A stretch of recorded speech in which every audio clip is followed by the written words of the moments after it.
Inside the Birds is back. What's going on, everybody? Geoff, Mosher, Adam Caplan, and this is going to be one of our more excitable podcasts, I think, in a while, Adam, because we have a preseason game, not to preview, but to recap. So finally, we've got some X's and O's, some football to talk about, stuff that's taken place on the field.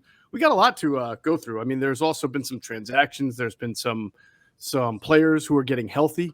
And we're back at practice on Saturday, so that was good to see. So a whole lot to get forward. I know you've been on your camp tour. You were able to see the Eagles game. Tell me just in general before we get into X's and O's, because last year there was no preseason, and this year with a new coach, not even necessarily the new quarterback angle, but the new coaching staff and all the newness. Were you just looking for just kind of functionality? How everything went from did the calls get in? You know, the cleanliness of it. Did you like what you saw from that? Yeah, department? It's funny you say that, and I know you were at the game. So in about, I don't know, 2 or 3 hours from now, I'm going to go to today's practice against the Patriots. You know, they're having them in for combined practice for the game. Mm-hmm. And I was hoping that we wouldn't have to bludgeon the team. Because, again, I remember going into 2016 and Doug Peterson with Andy Reid's time management issues, particularly in Philly.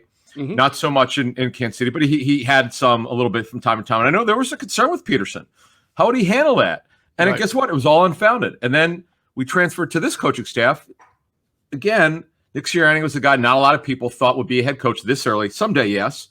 But you didn't know. Was it his time? Would he be ready? And they were, you saw it being there. I thought they were very organized. The score means absolutely nothing in preseason. I don't care if they won 40-0. Right. 35-33. I just want to know, as you said it very well, how do they handle structure? Were the guys in and out of the lineup the right way? And substitutions, because the offensive line didn't play very much, but they did play. Mm-hmm. I thought they looked very, very prepared. And I like what Sirianni said after the game, that they're very, very crisp. And he did confirm, I guess on Saturday, that basically that's what the tape showed, that they were crisp. Yeah. Yeah, and even beyond an X, like the performance, just being able to get the play calls in. It was not a sloppy game by any means, as far as having 12 men on the field or having bad penalties or a ton of false starts or a ton of offsides. We know that Jonathan Gannon was vanilla. I mean, that part we weren't certain going in, but even the players after the game said that the game plan going in was to be vanilla. Front four rush, 2 deep coverages, nothing crazy. Hopefully, just from a reporter standpoint, hopefully in the next 2 preseason games, you get to see a little bit more of that stuff that we've seen at practice where there's pre-snap movement and disguise. But I understand keeping it simple for the first game. But yeah, I thought it was crisp and clean. The one thing that the biggest question that I was left with from a decision-making and coaching standpoint is you saw that Nick Sirianni opted to kick field goals, a 50-yarder and 2 47-yarders. I wonder, I don't think anyone's ever going to be like Doug Peterson as far as just going for it all the time on 4th down or going for 2 after touchdowns. But we do know that is a big part of what made the Eagles who they were in 2017. And it's a big part of what, Jeffrey Lurie and Howie Roseman have liked to bring an analytic approach to coaching. I believe Nick Sirianni said that he would have done everything the same even in a regular season game. So I wonder about that kind of relationship to being aggressive, to using analytics at certain times in game management, how that's going to be with this staff compared to the regime before it. Yeah, it's a good question. I'm not sure, because I understand the starters barely played. Brandon Brooks, he did play, which is a good thing. He only played, I think, 5 snaps. Mm-hmm. The offensive line didn't play any more than the starters didn't play more than I think 8 snaps. So I'm not sure. Was it because he didn't have his starting unit in for very long and he felt like, you know what, I don't want to ask a lot of these guys, whatever. But the great thing is Elliott hit all 3 kicks and they were all long. Now I know people are going to say, yeah, but what about the short kicks? This is what he's had a problem with. It's true, but in this game we could only go by what we saw, and he hit 2 47s and a 50, and the operation, as they say, this is what we were told heading into the offseason, was that the operation between the snap last year, the placement, and the kick just was not consistent enough, and that led to Elliott's struggles. And he smoked him there. That was a good thing. He did a good job there. Yeah, and I specifically asked Jake Elliott after the game about how the process was going with a new holder, who is the punter Aaron Cepas. And he went and said that they've been working a lot since OTAs, not just training camp, but OTAs. And he specifically said that Aaron holds the ball in a style that he likes. You know, he gets the hold down the way he wants it. He has smooth hands, yada, yada. It sounds like stuff that's minutia, but it's really important for that process that involves the long snapper, Rick Lovato, the holder, and then, of course, the kicker, Jake Elliott. So good sign that all the kicks were made, and they weren't gimmies, 247s and a 50-yarder. But I'm really wondering, as we go forward, what kind of fearless backbone Nick Sirianni will have. And I'm not saying that it's always the correct decision to go for it. I'm just saying I'm curious to compare him to how aggressive Doug Peterson was, which we may never see again, to how aggressive he's going to be, and then how that fits well with what the owner and the front office kind of like out of their coaches. So it's I stuff agree. That we won't know now. We have to wait to see. Right. We won't know until we get there. But just my sense is he wasn't getting this job unless he agreed to what they believe in terms of analytics, the analytical approach. Now, I know he was asked this recently in a press conference, but gives sort of a convoluted answer, not real clear about exactly how he's going to approach it. And I'm not going to ding him. I'm not going to ding him for this game. This is just a preseason game. But if they're starting to take field goals when they clearly were not aggressive in the regular season, that's when you could start questioning, okay, is this guy good being aggressive? Because there's no question in 17, for all the greatness that they had, the players' belief in Peterson is because he was super aggressive. Yes. And he just didn't care. And obviously the Philly special is the all-timer. But look, the bottom line is when you have a chance to be aggressive, be aggressive. But guess what? The field goals were there, and they were long ones. Yeah, no doubt about it. All right, we have a lot to get into with that game and then the subsequent practices after. Before we get into that, I want to remind everybody to make sure they're checking out our content on InsideTheBirds.com. Please subscribe and get that RSS feed going so the stories go right to your inbox or your reader, and you can get them right away. We had my observations piece after the game. Andrew DiCecco also wrote about the defense, which I thought we'll get into it, but at least for the first half, I thought did a nice job from a tackling standpoint. That's always like kind of the concern in the preseason and, of course, in September. But I thought the defense represented itself well, didn't make too many sloppy mistakes. So Andrew DiCecco wrote about that. And listen, I wanted to get into two quick things. First, on Saturday, a big transaction. It's funny because we did your ITB TV this past week with you, and you talked about your training camp tour. And I remember saying at the end, my big takeaway is that a couple of teams have a chance to go from good to maybe even better than you would think if they can get their offensive line together. Washington won, Pittsburgh won, Chicago won, and lo and behold, the Chicago Bears sign Jason Peters. So I can clap, I can be giddy. He's not going to be an Eagle. I love the guy, but I do think it was definitely time for the Eagles to turn the page about a year ago. But I can see why Chicago would be tempted to do it, because I think even for them, he's probably going to play, as long as he's on the field, better than whoever their left tackle would have ordinarily been. All right, so here's what happened. So the reason why they did this is Tevin Jenkins, their second-round pick, he's got a back problem, which they say they knew about. Anyway, he's not able to work. They don't know when he's going to be ready. Elijah Wilkinson, I mentioned this actually, I think, on our ITB TV piece. Elijah Wilkinson, way better at right tackle than left tackle. He's former undrafted free agent with the Broncos. So they've got real issues. And this has been the thing about this tour. If you're not good on the offensive line, I'm seeing some of this. It's hard for you to be a solid playoff team, and they've got to do better on the offensive line. And Justin Fields looked great against Miami and during their preseason game on Saturday. But look, the bottom line is they've got to sort of improve their tackle situation. So that's why they brought the ancient Peters in, and we wish him luck here. We'll see how he does. Now, Tevin Jenkins was a guy who when we did our pre-draft stuff at him, a lot of people felt that he would be a better right tackle in the league than left tackle. I think he even played right tackle last year at Oklahoma State. So when he gets healthy, is that how it is that Jason Peters is left and Tevin, you think, is right? Or that's at that point, you're just hoping everybody's healthy? Yeah, well, they also have Larry Borum, who's a right tackle, who was drafted this year in the 5th round, who they like. Actually, Cosell talked about him on our I think pre-draft. We might have mentioned him, but fact of the matter is, Jason Peters wanted to play. He told people he was not retiring. He's going to give it one more try. and good luck to him. But as you said, because I remember you were not happy last year. Not that we know you're not cheerleading or going against anything the Eagles do. It's you're evaluating.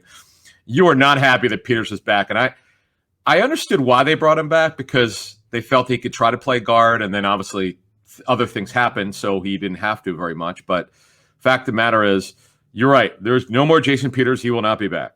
There he goes. All right, and we'll see what happens. Of course, because he's signing with another team, he'll probably play 16 games, look like the Hall of Famer that he is.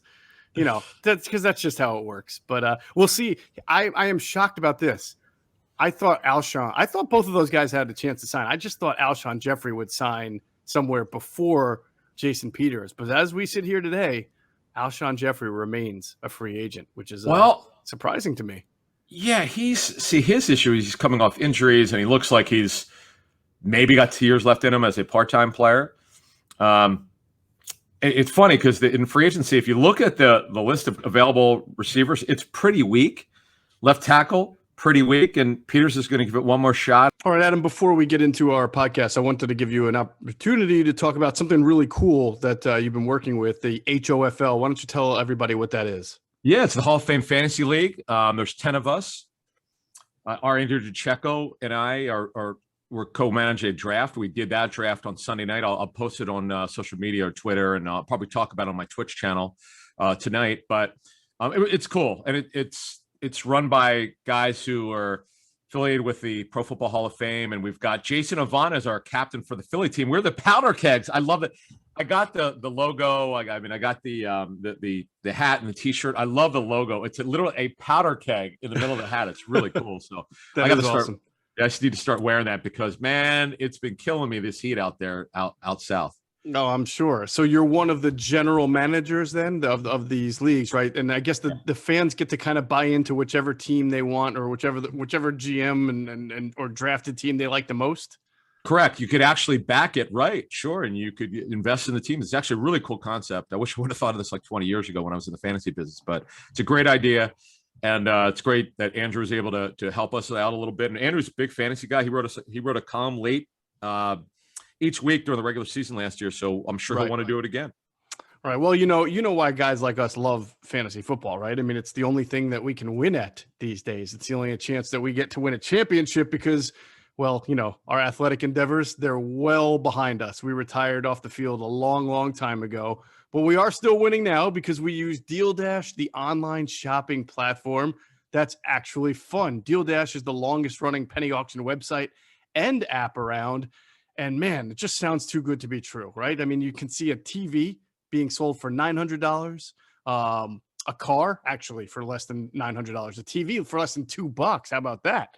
So don't be a loser. Stop paying full retail price for things you want. Get on Deal Dash. Go to DealDash.com or download the Deal Dash app. And when you register, use the promo code ITB for a special offer for some bonus free bids. That's the promo code ITB when you register with the Deal Dash, either DealDash.com or the Deal Dash app, and you will get a special offer for some bonus free bids.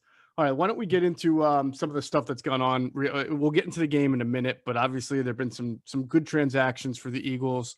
You saw on Saturday, LaRaven Clark, the offensive lineman, active off the PUP list, so he is now practicing, and he will get his opportunity, which is good. I mean, it's another veteran thrown into the mix. And I got to say, I thought the second team offensive line for the Eagles did a pretty good job in that game. I know the Eagles were pretty pleased with the backups who came in. So adding another guy to compete for a job who's a veteran, who has versatility, is a good thing for them.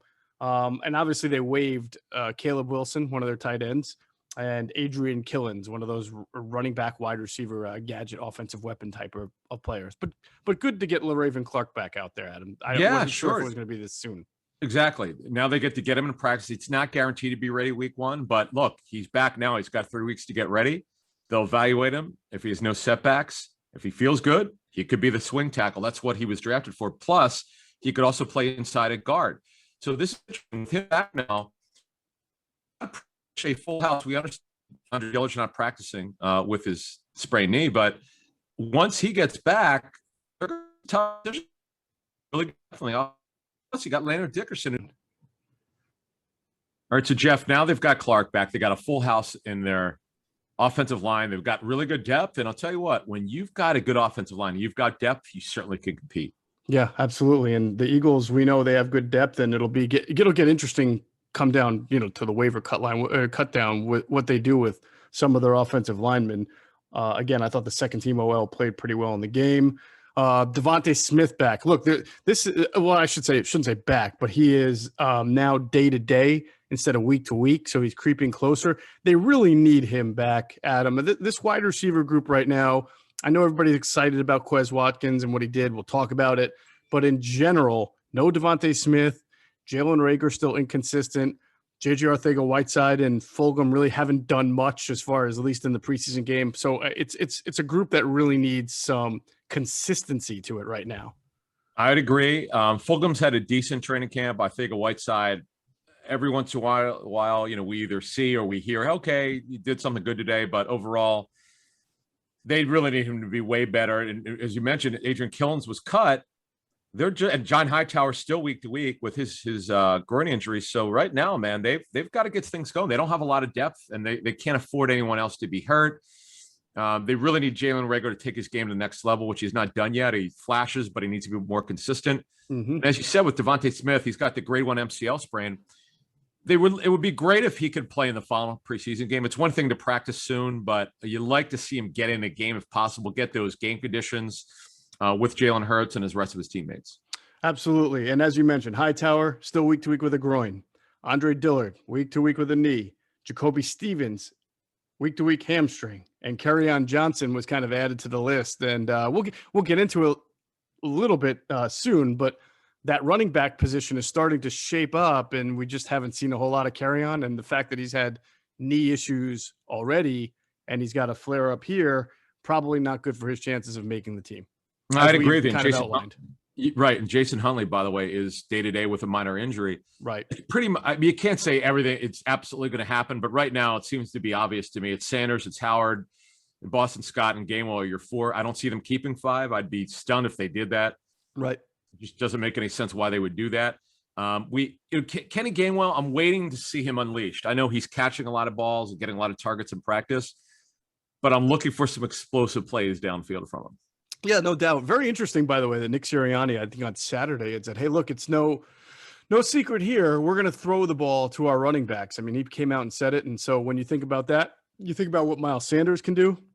You think about, of course, what Kenny Gainwell can do, and Boston Scott, who I think is having a nice camp. They've got a good variety of backs here who can catch the ball. Not that Jordan Howard can't, but that's really not his game compared to the other 3. Yeah. So we'll get into that too. Let's remind everybody to download the DraftKings Sportsbook app now. Use the promo code ITB to receive $200 in free bets when you place a $1 bet on any college football game. That's right, college football right around the corner. Get excited. Download DraftKings Sportsbook. Put your money where your mouth is. You guys all know that you think you know everything about college football. We do too. So $1 bet, any college football game. Use that promo code ITB, and you can get $200 in free bets on any $1 bet. That's a great deal. All right, let us get into what we liked, what we heard, what we've seen from the game. Obviously, Adam, the big thing was Quez Watkins having that splash play kind of got everybody excited. And to me, when you look at it, it's not about the individual on that play. I thought the play call itself was really good, and Nick Sirianni went and noted that Flacco checked into it. The Steelers were blitzing a lot. I mean, they were blitzing a lot in the first half.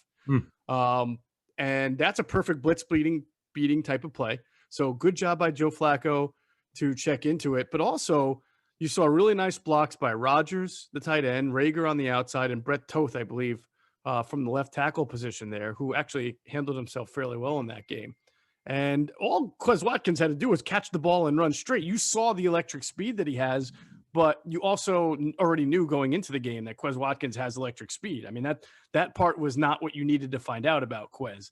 I was actually almost a little bit more impressed with just his ability to get open down the left sideline. Jalen Hurts, and he couldn't connect, but he got off. There was a little bit of contact. Maybe it slowed him up a little bit, but he still beat the guy down the left sideline and got open. Yeah, he continued his story of training camp, man. It's been written.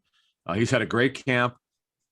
Had a preseason game, almost had two major touchdowns. Had one on the slot screen, obviously, as you mentioned, for Flacco, and then they just missed on their timing on that bomb.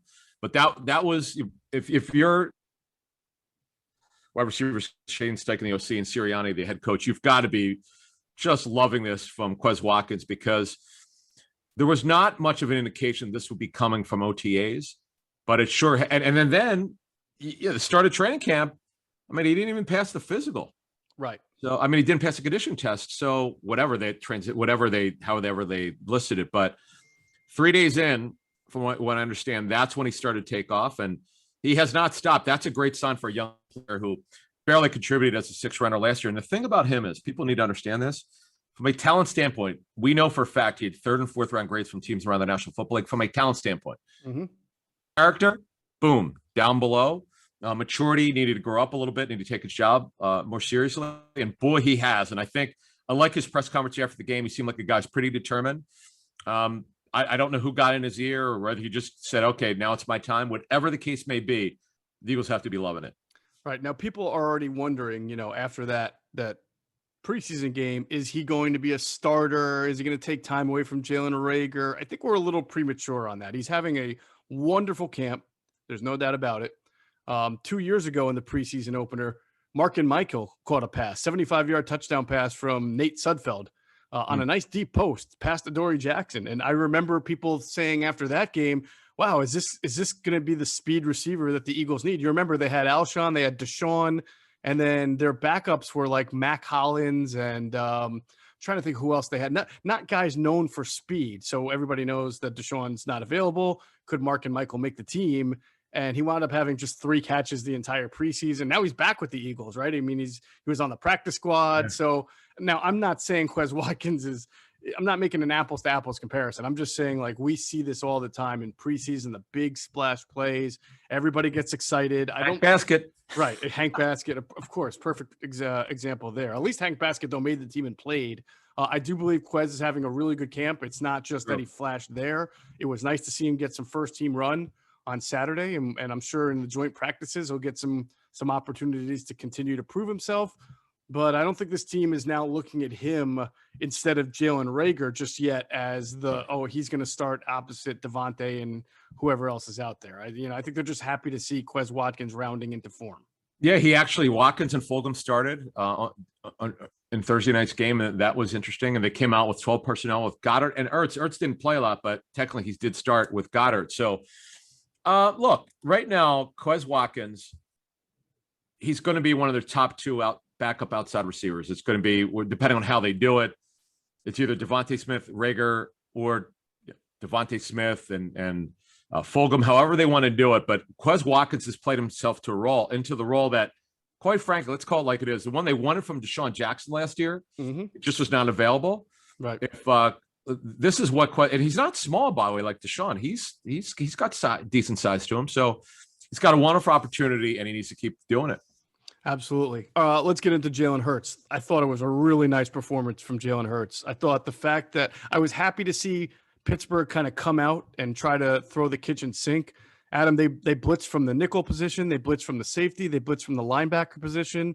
That gave Jalen an opportunity to kind of see the field and see some one-on-one opportunities. And you saw what I thought he did really well was in those one-on-ones, he threw good lead passes for guys to be able to get yards after the catch, like the Dallas Goedert's big catch there. And then he was victimized by 2 drops, balls that should have been caught, one by Jalen Reagor, one by Zach Ertz on 3rd down. But in general, it's a great first test to be blitzed that much from all different directions and for him to be able to spot where he wanted to go with the ball and go to the right places. Even Nick Sirianni said for the most part he did that. There were a couple of plays I think that where he ran where they wanted to see him go somewhere else first. But either way, in general, they're very pleased with that kind of effort from Jalen Hurts. That was big time throw from him to Goddard. And this is the West Coast offensive philosophy, whatever you want to call it. It heard in February that we were looking at a timing-based offense where a lot of run after the catch. And that play to Goddard was the epitome of it. Great throw, great catch, and great rack yards by Goddard. I just love how he planted his foot, Hurts, his left foot, rolled his hips, and put some torque into that throw. It's a big time NFL throw. Look, it's not always going to work with him to run, but based on what I've heard in training camp, he's not running nearly as much, and that's what you want to hear. That's what you want to see. We know he's a dual threat guy, but you know what? Over time, once he goes through progressions better, 1, 2, 3, 4, you're going to see him take off if he does that. He's a willing learner. He's a pretty smart kid. He's very, very coachable. Very important, Geoff, in today's NFL, that young quarterbacks take to the coaching from Sirianni and Brian Johnson, who's known for most life. Yeah, no, I agree. I'm very excited to see moving forward when you play a team like the Patriots and you have 2 joint practices with them, then you have a game. They play a different style of defense. Obviously, they have a very good secondary and they do a lot of things. And I'd like to see now for Jalen Hurts, what happens when you play a team maybe that doesn't come after you, that plays more of a front 4 rush and then drops 7 back, and you kind of have to pick apart the open spots in his zone. So that would be the kind of the next test or the next stage. But he certainly passed the first one. And whenever you play the Patriots for an entire week, you know what you're in for with Bill Belichick's defense. So I look forward to that, but certainly good things so far from Jalen Hurts. All right, Adam, the other parts of the offense worth mentioning, we got to talk about the running backs. So I thought it was really odd, and I still think it's odd, even after the explanation, that Miles Sanders didn't play at all. And I looked into it. There's no lie there. They just want to keep him fresh. He's not injured. Just kind of a thing where, as we've said a couple of times, he's been having a very good camp. The only thing they would like to see him do better is catch the ball. But they clearly didn't want to just put him out there for that. But I do think it's a little like if you're Fletcher Cox, if you're other players who are also established and legit, you're out there. How does Miles Sanders become the only one who doesn't have to play? I think we'll see if that decision has any kind of ramifications. I don't want to make too big of a deal of it. I just think I've never seen that before, where one guy got that special treatment. Yeah, it's funny. That was my reaction. I'm like, why is Sanders not playing? When Brandon Brooks, who they limited in practice during his return last week, they played him. I know he didn't play barely played, but at least he was out there. So why could you go with Sanders for a series? I don't know. I'm with you, man. I thought that was a little bit odd. But other than that, Jordan Howard did what he does. He only had a couple of carries, but they obviously threw the ball a lot. He had good blitz pickup because that's what he does really well. There were a couple of plays there where Pittsburgh blitzed a lot. So he was on his keys. Boston Scott has looked good.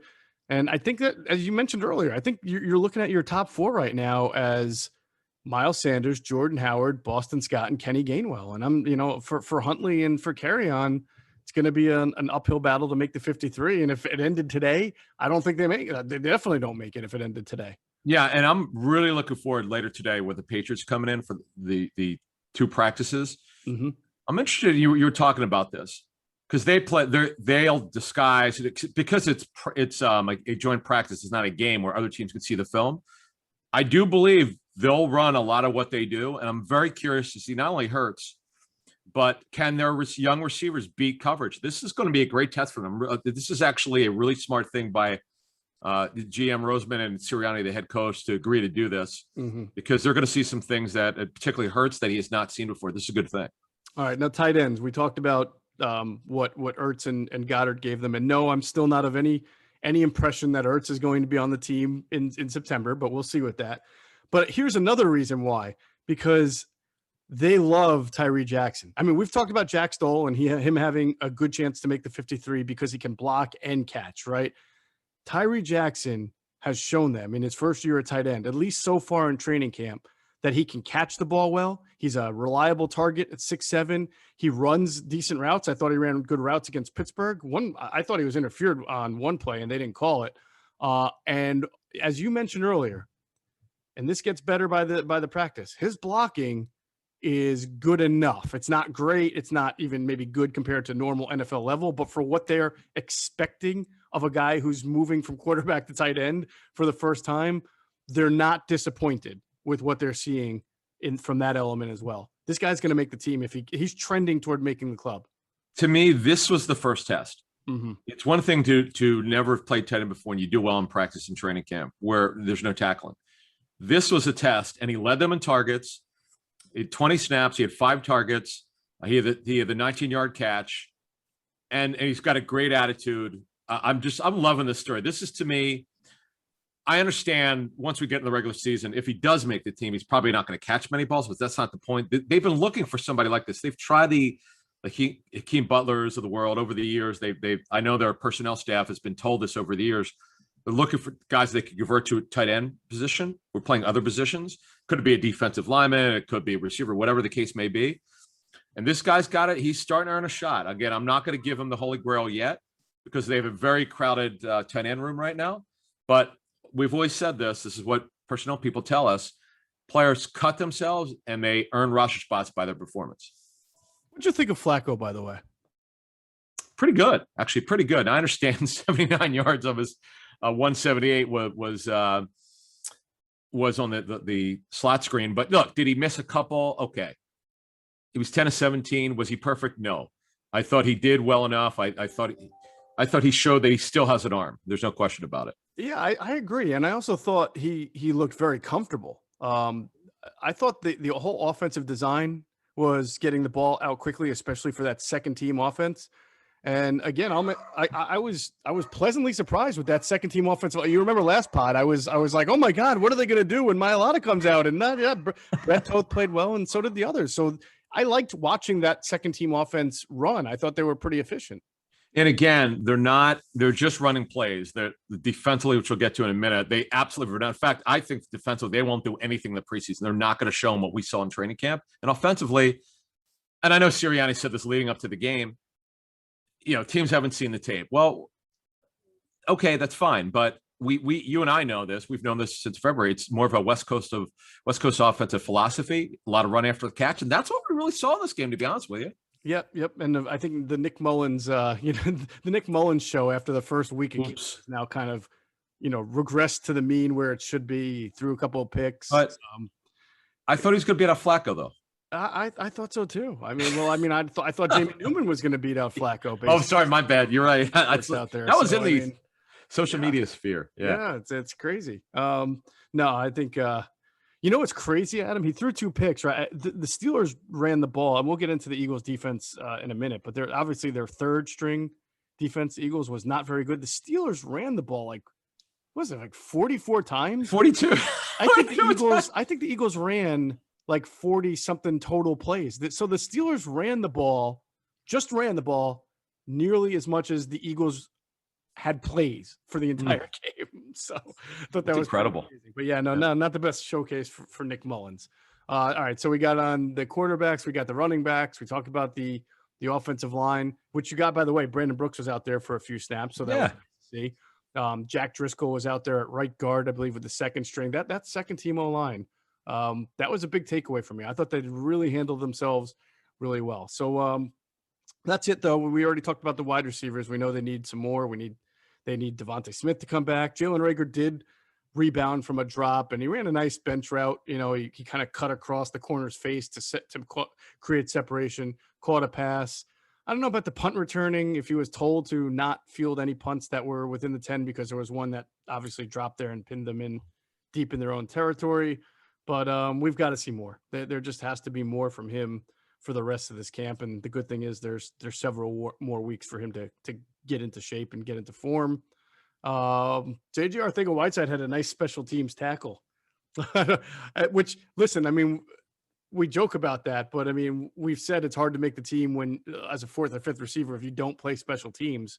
He is doing it now. He did have a tackle. So it's just an incomplete picture right now, this wide receiver picture. We got a lot to learn. I'll be interested to see what happens at the initial 53 cut down on August 31st. If a veteran becomes available, they think could fit, would they consider signing him? Because they really could use a guy that's dependable.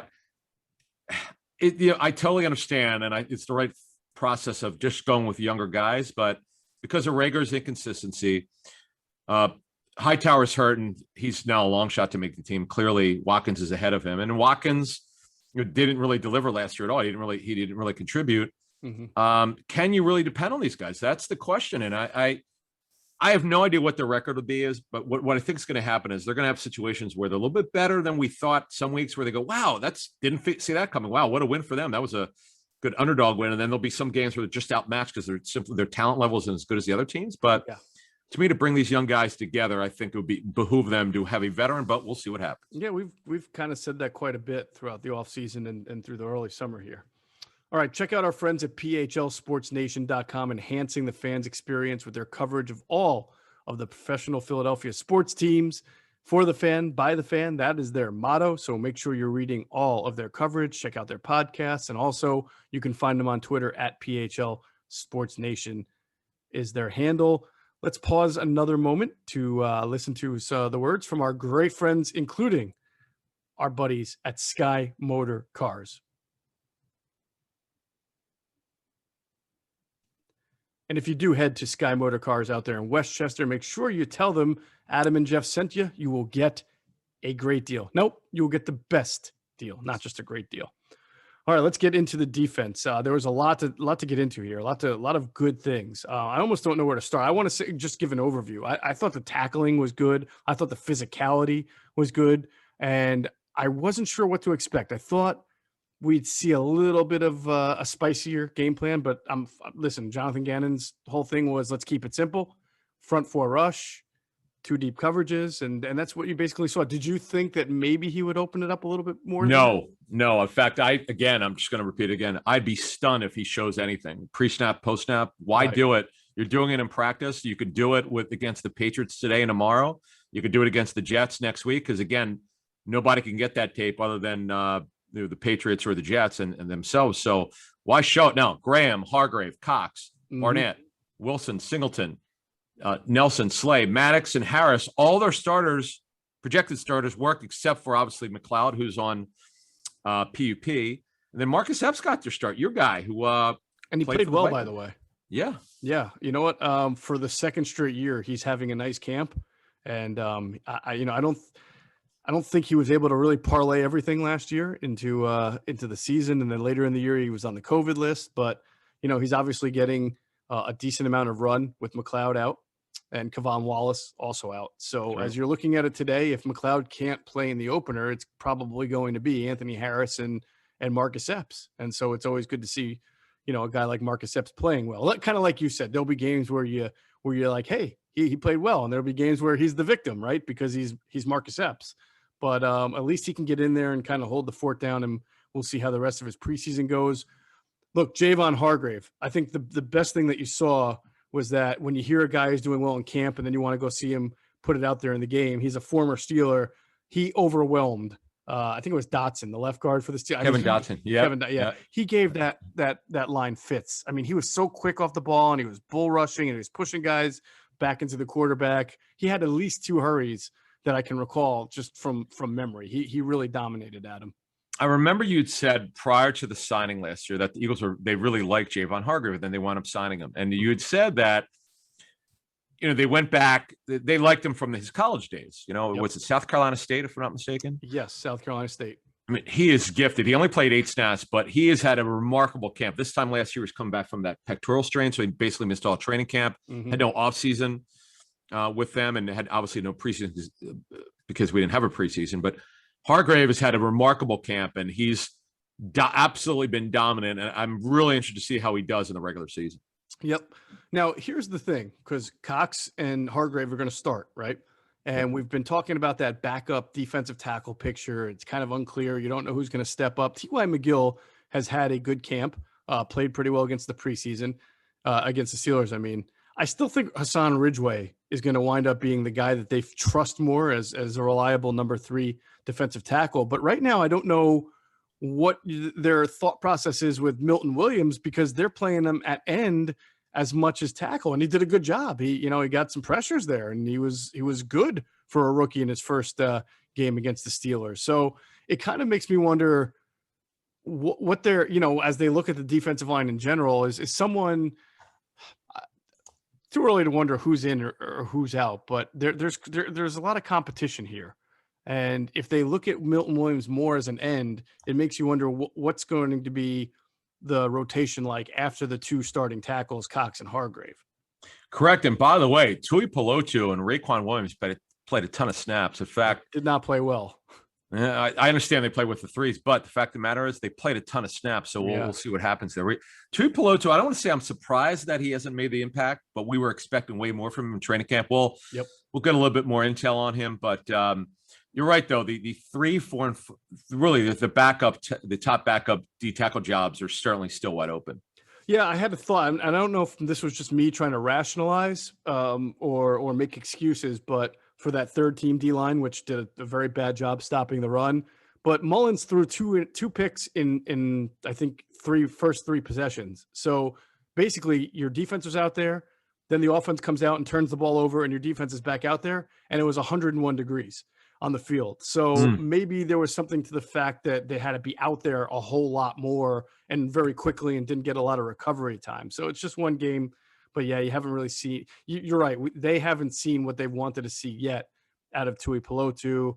Raekwon Williams, they like him as an undrafted free agent last year. He's certainly no sure shot to make the team. But also your defensive end picture, it looks pretty interesting with Barnett, Sweat, right, Graham, and Milton Williams getting some run there. So it'll be kind of interesting to see when Ryan Kerrigan comes back, how they get him in, or if that makes them put Milton Williams back at D tackle more. A lot of optionality there. No doubt. And Kerrigan, unfortunately, has been dealing with this thumb issue for now almost 3 weeks. So they got to get him going. And Joe Osman, as we transfer over to linebacker, look, he's going to be a stand-up guy. And he's a guy that I know everybody loves Joe Osman, from the front office to the coaching staff. Even the new staff likes him. So he had 23 snaps in the game. I'm interested to see if he could make the team, because if he could give them 15 to 18 plays per game of great energy and passion and set the example of what the team wants, he's going to help them. He also could play on special teams. Yeah, no doubt about it. By the way, I forgot to mention one guy as we were talking about the defensive line that I know that they're very pleased with, and that's the rookie Tyree Jackson, who was in a part of that second string and third string D-line, showed some pressure. He's a guy that they really like. So when you start talking about that DN picture, you can only keep so many. So it'll be interesting to see what they do there. Osman's weird, Adam, because I saw him playing in the first quarter as the third linebacker in a base. But I also saw him coming in the fourth quarter a little bit. I've never seen a guy play in the first and the fourth quarter of a preseason game before, but that shows you how many different linebacker personnel groupings. And they didn't use him as a stand-up linebacker because they didn't do any of that. He was basically there as a linebacker in space. Sure. Man, Alex Singleton, Adam, this guy was all over the place. I don't know how you keep him off the field. He was, for a guy who missed the first week and a half of camp from being on the COVID list, and then had to exercise in his hotel room, to go out there and play as many snaps as he did against the Steelers. I think he made 7 tackles. There was one play, it was on the touchdown. McFarland scored the touchdown, but he came all the way from the back end of the end zone, shot the gap right as the snap was going on, and he got his hand on McFarland's foot and slowed him up. Now, nobody could come out and nobody could made a cleanup tackle after he slowed him down, and the guy scored the touchdown anyway. But the guy who was furthest from the ball made the first hit on McFarland. It was a great play by Singleton. It just didn't get the result that you wanted, but he was everywhere. I mean, at this point, how do you have a nickel defense without Eric Wilson and Alex Singleton in it? Unless he just, I don't know, has a really bad 3 weeks. I can't imagine that happening. He almost certain. Right, he almost certainly is going to start next to Wilson. It's amazing. He has 7 assisted tackles on just 19 snaps. I mean, this guy. We had heard. Look, he confirmed what we had heard. He was fine. He physically. And I guess he talked about it. He didn't pass the COVID test, but he said he didn't know why. I wonder if it was a false positive. I never really heard the real story on that. I thought he said he had some very mild symptoms, but he was otherwise okay. I'd have to go back and look. He said, my understanding is we knew for a fact he felt really good. He didn't understand why he wasn't cleared, but nevertheless, he got cleared and he did play and he did start, and he's off to a great start. And I'll tell you what, he's got a real chance to be a big contributor again. And he was a great story. This is a good find for their pro staff coming from the CFL. This is it's a really good job by them. And this has been a good story so far. Yeah. So it'll be, obviously you have him and Avery, who we didn't really get to see Avery in the role, or Osman in the role that you think they might play, that stand-up pass rushing linebacker, because everything they basically did was from a a very a soft coverage standpoint. They were just dropping into zones and making tackles all over the place, which is good. I thought they all tackled well. So it just it opens up that picture. TJ Edwards, I wanted to mention him. Yes. He's been playing well. I mean, he's still the guy who's a thumper compared to Singleton's rangy. I don't know if Singleton's a thumper the way Edwards is. Edwards like kind of the stout guy, and Wilson and Singleton are your rangy guys, sideline to sideline. So I feel like those are the top three linebackers right now: Wilson, Singleton, TJ Edwards. Now, Davion Taylor is hurt by not being on the field, but he's going to make it. I mean, they're not going to cut him after 1 year. So that's four, and that kind of opens up that fifth again to is that fifth guy a traditional linebacker? Is it is it Avery? You know what I'm saying? Like, sure. Not knowing exactly how Gannon seeing this picture makes it hard to project who's going to grab that spot. We'll sure find out, but right before we go to DBs in a second here, I did just on what we'd heard on Edwards is that he's been much better in coverage. This was surely his challenge, because as you said, and you're 100% right, he's just really known for being a rundown guy. And if he needs to play in nickel, because let's say Wilson or Singleton can't play for some reason or whatever the case may be, it gives the coaches confidence that he's been better as a coverage linebacker than first anticipated, and that's good for this new staff because look, they're going to be teams that spread the Eagles out. We know that this is a spread you out league. We know the Eagles are going to be a 4-2-5 team. By the way, that's the way they started. Maddox was their slack corner as expected, and they went with their starting unit, obviously minus McLeod, and we have no idea when McLeod's going to be ready. So we'll see what happens. Right. It definitely puts some stress on a guy like Sean Bradley to try to make this team as kind of that kind of a linebacker when he's got these numbers ahead of him. So we'll see as the competition shakes out over the rest of camp. I just find it amazing. We're talking about, when the top three linebackers, two of them were undrafted, right? Because I think Eric Wilson was an undrafted, a rookie free agent for the Vikings who worked his way into it. Same thing with TJ Edwards. And of course, actually all three of them were undrafted, and one of them starts off in the Canadian Football League. And those are your top three linebackers. What an interesting story, as it always is with Eagles linebackers. It is. It never changes. But look, it's so far so good with these guys. Yeah. Not much on Slay and Nelson. They started, didn't have to do a whole lot. Zach McPherson came in, and I thought showed you exactly what you've seen: a tough, scrappy, physical guy. Got flagged for DPI, which it was legit. He had the guy's hands on the shoulder of the receiver. But I also thought, from a tackling standpoint and the nose for the ball standpoint, he was around the ball and he was a good solid tackler. And I also thought that about Josiah Scott. Yeah, and by the way, the starters only played 8 or 7 snaps, so right. They just made a cameo, and this is an evaluation game. Remember, we only get 3 preseason games, not 4. For other than Dallas and Pittsburgh, that you're only getting 3. So for the Eagles' sake, it was an evaluation game to get, as you said, McPherson, Josiah Scott. Craig James had an injury, so he was not available. Right. Michael Jaquette was in there. Jaquette got in there. Yeah. Who's that? He and McPherson were the first people to go in when Slay and Nelson came out. Jaquette is a major project. He's a long ways away from even if he makes the team. I don't know that he even would dress. He's just trying to make a conversion. It's not easy. Going from position to position, but he's a willing learner, as I understand it. We'll see what happens. But McPherson, this is good. Now you get to see him tackle. You got to see him get a lot of work in a real NFL game. This is not practice where you're not tackling, you're not taking anyone to the ground. So this is his first test. Right. I thought it was a decent performance for him for being a rookie thrown in like that. And Jaquette too. He gave up a 38-yard pass pretty early when he got in there. I think to Juju it was who caught it. So they obviously were targeting him and were able to take advantage of it. But I'm going to emphasize, I thought the secondary tackled well and knew there were. I don't remember any blown assignments. Maybe the Haskins touchdown might have been one like later in the game, but I'm talking about in the first half. I don't think that there was anything that I saw that looked really egregiously bad, other than maybe the 38-yarder on Jaquette and then the pass interference by McPherson.